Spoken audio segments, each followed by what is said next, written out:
लई भाजी शिजवायची नाहीये. त्याला 5 मिनिट आपण आता याच्यावर ठेवणार आहोत झाकण.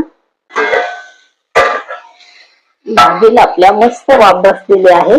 5 ते 7 मिनिटांमध्ये आपली ही भाजी छान तयार होते. हे बघा, ही भाजी आपल्याला हवी तशी इथे शिजलेली आहे.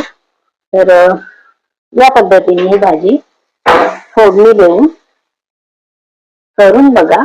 बघा, लगेच आपला तुकडा पडतो. एवढीच आपल्याला ही भाजी शिजलेली पाहिजे. लोण्याची फोडणी देऊन या पद्धतीने दुधी भोपळ्याची भाजी करून बघा, खूप छान लागते. भाजी आपली इथे तयार झालेली आहे.